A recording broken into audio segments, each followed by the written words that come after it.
Hello, welcome to the Faces Podcast. I'm your host, Cody Hall, and today we're talking to the Prince. Prince is an enthusiastic entrepreneur who just runs headfirst into life and his work. He's a first generation American with a family from India who has taken that, what I refer to as that third world, I'm going to work to make money. And he's taken that same energy into the availability and the opportunity in the United States to make a life. He's done everything but from rebrand companies to sell COVID masks to Chinese. Let's welcome Prince to the podcast and let's have a great time. Well, Prince, man, welcome to the podcast. Excited to chat with you today. Our little banter beforehand made me even more excited for these next few minutes. Absolutely excited to be here and chat away and have a great conversation, man. Well, Prince, I usually like starting off this because we've already proven, even in our pre-recording, that we can rabbit hole pretty well. So before we do that, I kind of want to know, like, who's Prince, right? Who's this guy? What's the company? Where you're at? Talk to us a little bit more Yeah, about who you are. absolutely, man. So I would say first generation here in America. My family came over from Punjab, northern India, and they instilled entrepreneurship in me as a child. We grew up owning an Indian restaurant for 25 years before we sold it before COVID. And during my time there, I really learned a lot about myself and what I kind of want to do as I grew up. And I knew that I didn't want to work for anybody. And the main reason I learned that was because every time I did work for someone, they just did not allow me to go to the speed that I wanted to go to. Right? If Yeah. I was working on a project, they would slow me down. They would give me bottlenecks. This and the third. There was always something that I always felt that I wasn't able to fully do it the way I was seeing it. And so to me, that got instilled in me very young, probably like 14, 15 years old. Um, and from there, I just kind of opened my mind and I opened my first company sophomore year of college, making websites, doing digital marketing, kind of just making money to have fun in college. Honestly, it was a good time. It was uh, the unlimited freedom without the responsibility of being a full on adult. Correct. Kind of from there, I transitioned to working corporate for a year and a half to give it a shot. I worked at Boeing out in Washington State, which was an amazing experience nonetheless. Met amazing people, got to live in an amazing spot. But again, same issues came to me where I was working, and they were really just kind of giving me simple tasks, or they were giving me work that I had to slow down to their pace. And again, I could have sat Yeah. there and I could have finessed and got paid a good amount of money to continue to do that. But to me, life is about growth. Like that's what I feel like I've always been a big guy on, is like growth. And this is the same thing I inspire with everything I do, my family, my friends, and everything like that. Because everyone will tell you their dreams. Everyone will tell you, hey, I want to do this and that. I am the guy that will tell you, what are you doing about it? And then Oh, check yeah. up on you to see what you have done after you told me, right? And basically from there, during my time at Boeing, I was fortunate enough to start building some e-commerce brands. One did really well for a short period of time. We did not understand what a successful business was at that time, so we got greedy. We paid ourselves too much. We set up no foundation, no branding, no marketing, no nothing like that. And so that business ended up dying out 3 months after it blew up. And that was selling COVID masks to China and then Yeah. evolving into America My and then God, Prince, scaling. you were selling COVID masks to the people who were making the mask from the Yeah. other country. Look, We were drop shipping masks right back to China. And then oh, 3 months later, it came to America and our sales just got absolutely nuts. Like we were doing 8 to 10K in revenue every single day selling these masks. And again, what happened was like they put a ban on ads. We had no email marketing. We had no list per se of all the customers we had. We had atrocious customer service. And so, whatever it may have been, fill like in the the blank. result of not caring about our customers caught up with us. And yeah, we ended up having to turn, even though we profited through that time, we had to reinvest. So I was doing this with one of my buddies in college that I met. And so we went down a rabbit hole, testing out 8 to 10 different companies, and we came up with the main company we run now is Denali Canning, which is now mason jar lids and a pressure canner. Okay, so Okay. food preservation. So Again, that's the beauty of Interesting. entrepreneurship. You're in tune with current events. You're looking at what's going on, right? And at that time, like I learned about there being a metal shortage and there was a shortage of canning lids. And so we were able to actually, funny enough, go to Walmart, buy all the canning lids, right? Drop 300-400 bucks, and then resell them online on Walmart.com and then make like 25% to 30% margin.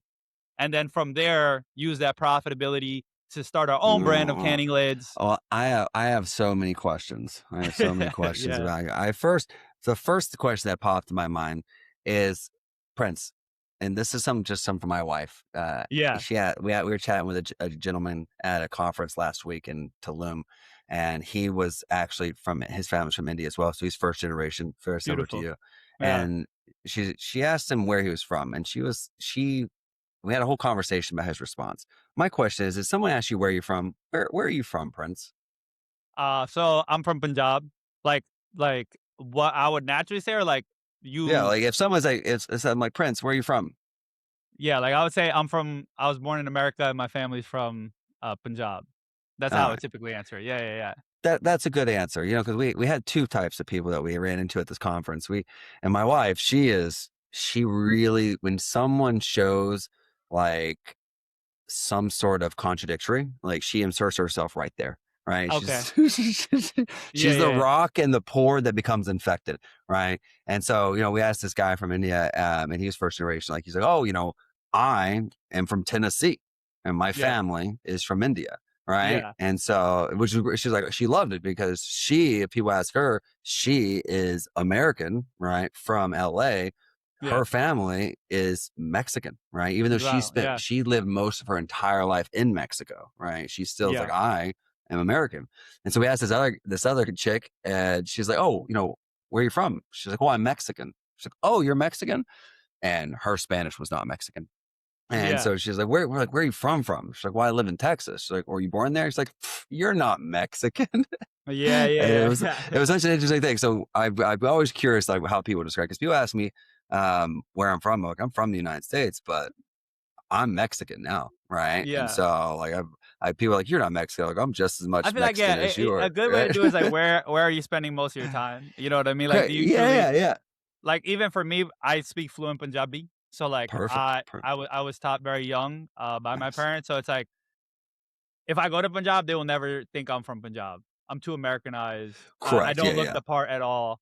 Like they'll know this guy is way too happy or this guy is wearing clothes we would never wear. Like, you know what I mean? Like if I pull up to India with this shirt, they're gonna be like, yeah, this guy's American. Like, you know what I mean? Uh, but That's so funny. but yeah, no, that's hilarious. I definitely have friends like that too, because they get excited. Like for example, like your wife probably got excited. Oh, you're from Mexico too. Like let me talk Yeah. to you in Hey. Spanish, and then it's kind of a letdown because, well, it wasn't the Spanish she was expecting. So It was it's so funny because I did that to a guy the other day at the hotel, and he's like, "Where you from?" I'm like, "Guadalajara." He's like, "You look like you could." He said this in Spanish. He's like, "You look like you can be from Guadalajara, but you don't speak like you're from Guadalajara." yeah, I'm like, "Oh, good point." yeah, yeah, That's funny. No, yeah, man. I actually, I I love the entrepreneurial spirit that comes with first generation at large, like Indian yeah. No, based 100%. Yeah, families. I think we're Like it gifted because seems of our circumstances for sure. correct. I mean, and one thing I really love though is I see this in Mexico and I see it in many places like India as well, right? When you come from circumstances where you're like, man, I got to make money to feed my family and survive. And then you get dropped into a world like the United States where there's so much Oh opportunity my god, with yes. that spirit. You can sell $8,000 in mask a day Nah, to yeah, the and Chinese. and much more. Like, and especially now with AI, something I like Lily Frontier and getting into like True Creatives, which is my main brand that I run. Denali is now almost like automated in a sense, right? It's going to continue to do what it's doing. It's on Amazon. It's on Shopify. Is like helping people build their businesses. We live in a Mm, world where the opportunity is easier than ever. Like, just be ready to invest time and money. Like, that's really it. Like, all you have to do is consistent correct. action and invest and learn. And through those experiences, you are, if you're really lucky, 3 months. If you're a normal person, a year away from starting to have a passive income in a way that you can be in situations like you are yourself, right? Like, and this is what I'm Chilling. slowly getting to where it's like, all right, if I want to wake up and the first thing I want to do is surf, or if I want to go hit the mountain and then maybe start my work maybe at 2, 3 o'clock, I can do that. I don't have to be scheduled in for 5 meetings a day right off rip after I have my coffee, right? And that's one of the biggest gifts of entrepreneurship that I've always appreciated, even when the money wasn't coming in crazy. And even when the money was coming in crazy, is like, well, no matter what, if I decide to change my schedule up, I can. And if Yeah. something comes up where I want to do something super adventurous, I can. And if somehow I end up sleeping at 4 a.m. because I had this crazy concept I wanted to work on, Right. and then wanted to sleep until 1 PM, I can. And it's like, that is kind of like, honestly, to put it in simple, like, I get a lot of my happiness because I don't ever have to feel like I owe someone, or I have a responsibility to do things that I don't care to do. I mean, and that is so very important because like the responsibility to others is like what we obviously have to provide for ourselves so we eat, right? And then you have to Absolutely. ask yourself, like, who are you responsible to? And that's like for me, like, I mean, I have 3 kids and a wife. Like for me, That's like amazing. I'm Yeah, responsible to them, but absolutely. outside of that, there's no person in this world that can tell me what to do. Right. Yeah. And it's a problem when I first had a good exit and I had that, I'm like, wow, I can't say it. For the sake of YouTube, right? But Yeah. I have FU money, right? I'm like, Yeah. great. Right. And so, I mean, and funny that fact is I've actually the first 3 years of telehelping my company, I didn't even take payment. Right. I didn't even pay myself. That's literally, Because, dude, and that's crazy because that's where I'm at. Denali, me and my partner, we're working to exit probably in the next two, yeah, three yeah. years. And so we literally had pre-orders and we sold out of pre-orders before we can even get the next batch, right? And so majority of our money right now is like, yo, reinvest, reinvest, reinvest. And so the beauty is that's why me and him both have two companies. So we're like, all right, this one is taking care of us. We can take a pause. Like it's been almost a year where we're like, all right, we're just committed to reinvesting and growing and Yeah. scaling and learning, because it's like real business owners will learn that it's not going to happen in a year. If you want something that's great, it takes time. And especially when you get the formula down on what works for your business, that's when you got to double down. Not, hey, now I want to pay myself and disconnect from my business. No, when things are going well, that's when you actually have to be more locked in versus when things aren't going well, because you're forced to locked in. Oh, this shit's going terrible. Of course, you're going to pay attention to that. But, Correct. oh, what if you're, making thousands of dollars a day and the team is doing great work and everything is going well? Are you just gonna not? Are you gonna start distracting yourself with something else because you're an entrepreneur, or are you gonna stay locked in and see, all right, how could I connect with the community more? How could I make the community stronger? Right. So Yeah. even for us, it went from, hey, we got our product sales down, but there's a massive community of food preservers. Let's launch a free cooking canning class. Let's launch a community. I Let's love it. talk to these people every day and like keep them happy, because guess what? We keep them happy, they're going to connect with more people and then tell them about our brand. And so this is kind of like the smaller things that people don't really put the effort in, or don't see to put the effort in, because they're like, oh, okay, no, I got to work on my sales. And when the Yeah, sales are I good, I'm also successful. think people get tunnel vision. Sometimes, like when you're like focusing on something, like say like we are focusing on sealers and tops, like Yeah. sealers and tops. This is what we do. They forget, like, oh wow, what are people using? What are people using these for? They're Yeah. obviously producing some sort of food, cooking classes, right?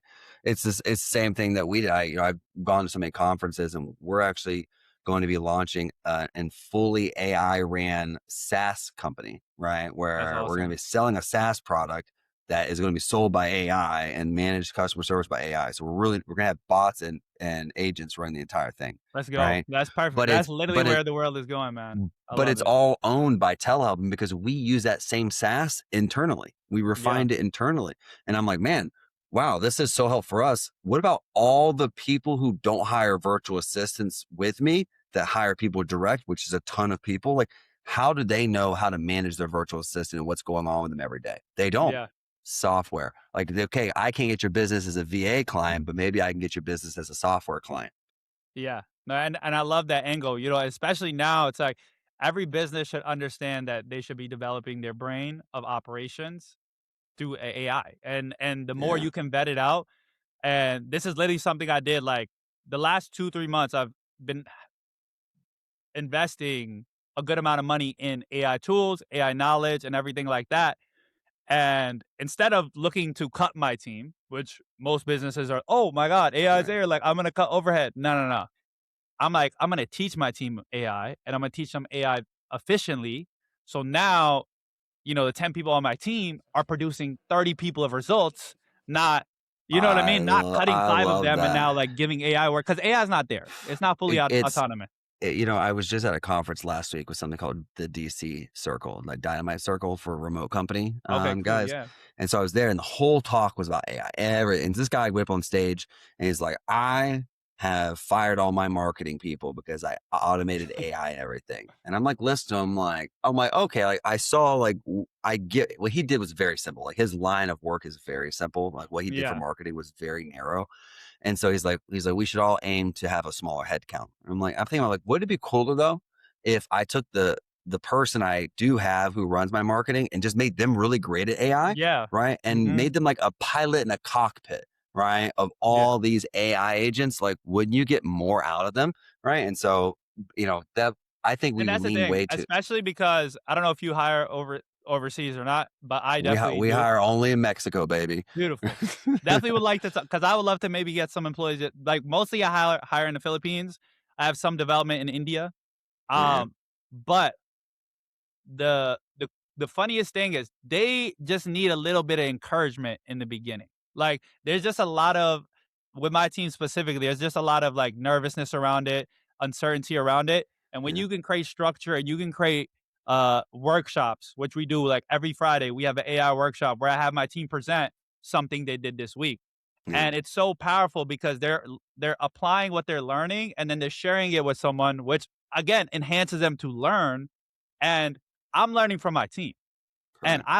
and you know what I mean? Like I've been doing it longer than them. So it's like to me, it's like compounding. It's literally compounding where they're starting to apply stuff without even having to ask me because they're getting so good at it. And now Correct. literally my social media team went from like outputting one video to now 4 videos a day, and everything is locked in. Everything is getting dialed in. Everyone's Yeah. getting more comfortable. And I'm like, how long did this really take? 2 months. Two Well, months of fully trusting them, giving them the tools. And yes, the first 2, 3 weeks was a massive headache. Like we just use half of our credits on Claude, or we use half our right? credits on this platform, and we have to go reach out to support and try to fix that thing. But at the end of the day, I never told them to shot. I'm like, hey, use all the fucking credit. I don't care. Yeah, I'd yeah. rather you learn and fuck up now than not even try and then try and fuck up later. You know what I mean? Well, that's the biggest thing is like people don't want the initial investment that is getting someone going, right? And Yeah. so, we created something at Teleup called the remote method. It's Yeah. literally designed because some people are like, well, man, how do I hire a virtual assistant? I'm like, well, you follow these steps because some people are like, I'm gonna hire you. Hey, Prince, do everything. Like Prince, like, Yeah. what the hell are you talking about? What is everything, right? And so it's the Mhm. same thing when you get someone going on like AI. The directors on this call right now, in charge of our marketing process. I was like, hey, listen, start using this, start playing with it, just ask a question, and then like Beautiful. Yeah. chat with me, chat with Yeah. me. And it's gone so well, and she's been so like, inquisitive about everything that I'm like, great. I haven't told the team this, but we're gonna start every month. I'm gonna ask them, look, what new AI element have you implemented to make your day easier? So Yeah. every month they're going to be tasked to like, okay, what agent, bot, process, dashboard have you created to make your job easier? Yeah. Right. And there's so many things. I was just chatting with someone about this beforehand. Like you can have your standard Google reminders that go out there and then hope that people remind, or you can create a Claude code process where it's, hitting them up on LinkedIn, sending them a text message, dropping them a WhatsApp, right? You're getting hit on everything. You're like, oh, hey, show up for the meeting, right? Yeah. so, there's so many things you can do just to patch little gaps everywhere, and eventually you'll have a soft, smooth road versus a bumpy ride when it's all just humans and without Yeah. systems. Exactly. Exactly. It's that's why I say it's the easiest time in the world, man, to build your business, to grow. to build your personal brand for those that aren't really sure on what they want to build. Like, just build your brand. Like, everyone has a purpose. Everyone has some type of intention they enjoy, whether it's sports, it could be Yeah, lifestyle, it could be shopping, it could be whatever. Um, People are looking to just connect with people because, and I heard this in one of my other podcasts. My girl, she interviewed entertainment brand in New York City. They do a lot of Broadway. They do nightlife in New York City, and my guy Pete, he was like, this was his assumption of AI. AI is gonna get so real, and all the social media world and everything like that, people are not gonna be able to tell, and everyone's just gonna neglect it.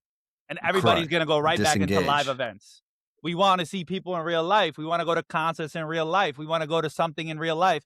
And I'm Correct. like, this makes so much more sense. So I'm thinking like this is where now we're gonna get to that point. We're still in the beginning part of it, but over the next 5, 10 years, people are gonna want more and more in-person experiences. So someone like me who wants to speak and inspire the youth, it's only gonna get better. It's only gonna increase because people are gonna be looking at, It's the pendulum, right? yeah, It swings. Like we went from like very real, not, curated on like, computers to we're going to go really AI. Like I watched Hernan Cortez's entire invasion of Mexico in AI the other day. That was a yeah, video created for 10 minutes, just the whole entire thing. Like, wow, this is really awesome. And then like those are cool because you're seeing snapbacks to the future. But yeah. I don't even get on social media. Like, and man, when I freaking call someone and I get an AI agent, I get so pissed. I'm like, listen, connect me to an agent. Oh, we don't have agents available. Great. Then I'm good. I don't want help anymore. Right. Yeah. I don't want to engage in AI. Right. We're doing something where I think we're doing a human first model with AI support because I don't think the human entirely is going to go away. I just think their job is going to be elevated. Yeah, no, that's something we tested as well. So like I work with so like I have my SaaS company as well, and then I have my partner brands which I basically do brand marketing and growth for them. Yeah. And so we had obviously the AI agent for our dispensary client.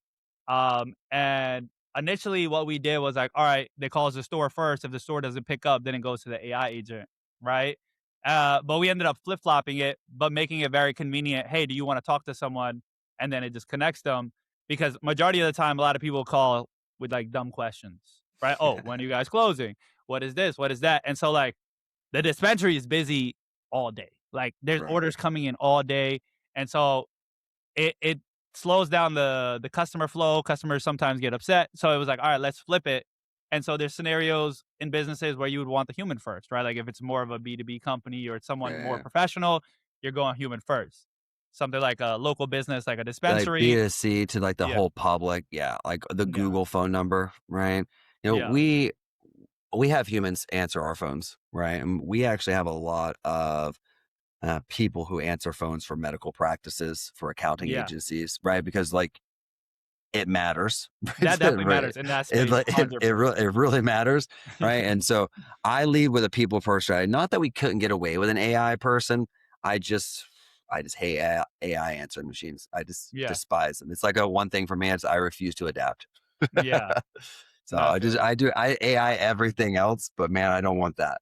And so I actually recently had a company who had a bunch of people answering phones, and they started referring failed clients to us that had them Yeah. answering the phones. So now they're like, hey, listen, it didn't go well for them on AI. They want a VA. I'm like, great, hey, I'm here for you, right? Let's Mhm. do this. And so that goes pretty well, man. That's awesome. Did the 4-hour work week inspire what you do today or no? Oh, man, I never worked 4 hours in my life. I don't stop working, No, right? no, I but know I'm I saying the book. You ever read the book? No, no, no, no. I'm No, not a okay, book okay. reader. It's like Not I'm not a book reader, to be honest with okay, you. okay. 'Cause Um, I just absorb by experience. got you. Yeah, because there's a big book. I think Tim Ferriss read it or wrote it or Oh, yeah, something like no, that. yeah, I've heard of it. Yeah, yeah, yeah.